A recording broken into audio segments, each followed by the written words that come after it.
Welcome back to another informative and exciting episode of POTCAST where we cover everything cannabis and hemp. If you haven't subscribed yet to our channel, please do so, as this will help us sustain our channel. And remember to cannabis responsibly at all times. Welcome to another episode of POTCAST. I'm sitting here with one of my deep elders, the one who created the marijuana board. My elder, please introduce yourself to the viewers. Greetings more and to all your viewers. I am Thabo. Thank you. One of the founding directors of Marijuana Board of South Africa. Yes, my elder. What made you to create the marijuana board? What led to that, my elder? What led us to that was the vision we saw that ultimately cannabis or ganja, marijuana, it's going to be free, and if it's free, it has to be regulated. Yes, my elder. And then the second thing, it as an industry, it must be administrated. It needs public administration. And secondly, was that because it's business. Yes, that's why we realized that this is business. So business, everything is business. Yes, so we saw that this is business. So the main thing about cannabis has always been about money. Business. Yes. So that's why we saw, let's fix the problem. The problem every business needs a board, or every industry. I give chance. Yes, my elder. And the board is quite active in a lot of mainstream platforms, isn't it, my elder? So can you please just explain what have you guys been doing besides the march that we just went to? Because I know you guys played a very big role in that.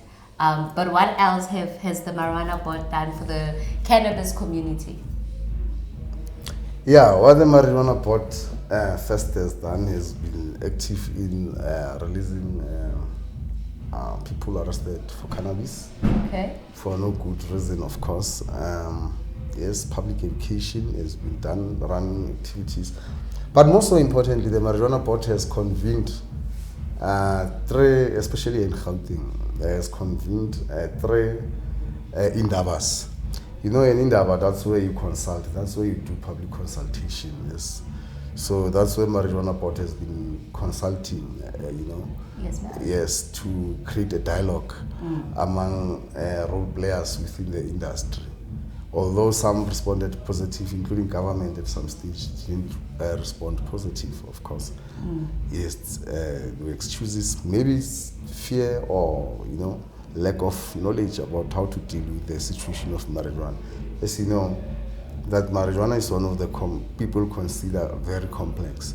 Even its regulation remains a very, very, very serious challenge to all of us as people in the industry and even the government and everyone. You see, for example, there is one issue that you need to deal with when you deal with cannabis. For example, reparation of people who had been unjustly arrested. So they're flowing now that no, it's free. There cannot be freedom without justice. So there should be justice, for example. And this is one of the things that the marijuana board would focus as a project to create a trust. You see, for such missions, to create a trust fund for such, so that people who had suffered unfairly could be, compensated. You know what I'm saying? Yes, yeah, especially the Rastafari community have suffered a lot, a lot of injustices. So there must be, not only to the Rastafari community, but the cannabis users at large, the cannabis society at large, Yes, ma'am. Yes, ma'am. Because the cannabis plant obviously is very spiritual to the Rasta community.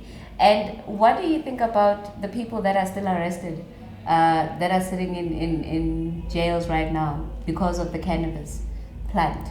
And even though cannabis is legalized, they are still there. What's your take on that? Are you guys trying to assist them to come out of jail? Yeah, it's sad, very sad that there are still people that are arrested for cannabis. And that shows that, there's still injustice. And it's based on humans, actually, because with a police officer and including the magistrate, it is according to the discretion of an individual. That's what I can say. Yes, ma'am. Because of a police officer might just decide not to arrest you. You see, another one might decide to. knowing or that there is or there is no case, so that to exercise the power to act and or the power not to, you see. So hence I'm saying that my take is that to those people it's very sad that people are still being arrested and are charged. That is an economic injustice. So we are engaging through all spheres with everyone, including the government, to say these injustices or this injustice must come to an end. And not only that, there must be progress and development. You see, education is more important, but more so, we need to engage on a very serious note. Programs, for example, township economic, rural development, where we take it cannabis as a solution and as a future to the challenges of the society, because cannabis is a spiritual, socio-economic entity, you see. Hence our vision is that, you see, because what we see as the board, we see beyond only as a business, because we know it's a future. Including the fourth industrial revolution, cannabis, we see it leading and will be uprising to bring a change that one have never been seen before, Yes, I give you answer. Okay, thank you, my elder, for that. And elder, where do you want to see the marijuana board at? What is it that you feel needs to happen to make it what you want it to be? Yes, we want to see it established all over the country because we haven't achieved that to the fullest. Yes, my elder. And we want to see our people being in charge. But I can say as well is that the youth in particular that's the project would want to invest in the youth and the women, you see, because cannabis is a feminine plant, you see. So fighting or pressing cannabis economically and otherwise, you are equal to those who are upholding gender-based violence, segregating women, Yes, madam.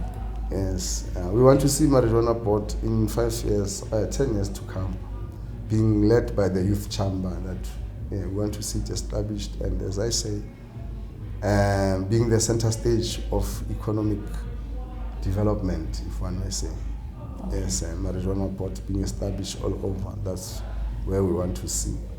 And what do you need to make that to be a possibility, my elder? Is the people, because this is the thing of the people. That is why we're engaging people like you more. You see, to say that you are part of marijuana board as a person in the industry. Come and be part of marijuana board. Help with whatever that you think you can, because of, the government has not been fully supporting directly to the industry itself and to acknowledge role players because of the capital interest, I want to think so. Or you see, when there are so many red tapes, some both capitalist and lower capitalist, higher capitalist, they benefit, because people are okay that regulations are not that and that. But any industry must have its own people to administrate it before even the government itself could, you see. So the marijuana board is here for that, and hence, of course, we have started it as a private company because of that could be the very easiest way to establish the concept and get it registered. But it is in the transformation process to give shares to the sectors within the industry, especially the IKS. You see, the Rastafari community as a sect, the traditional leaders, and the traditional healers. In this regard, the traditional leaders will lead the agricultural part of it, will administrate that, and of course through the chapter 12 of the Constitution, traditional leadership and customary law. And to us, and cannabis or marijuana, it's not a drug. We recognize it as a herb. So if it comes to medicinal legal part of it, would of course applaud Traditional Medicine Act. You see, that must suffice. And in this regard, traditional healers are the ones that are, of course, and in partnership with everyone, of course. And then the Rastafari community are experts of cannabis, because to them not only is a sacrament, and not only is it a what can I say? I would say to you, to the Rastafari community, cannabis is the tree of life, spiritually, economically, socially, and medicinally.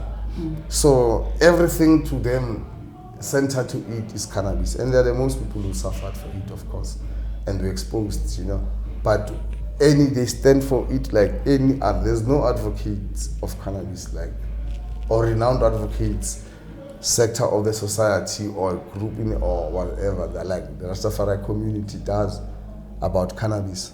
They use it always. So they are experts of it. So they would be the ones who administer the socio-economic aspect of it. Yes. And then you have the business community, of course, as people would come and invest. Yes, my elder. Give thanks. Thank you so much for that. And we do wish you, my elder, all the best in your quest.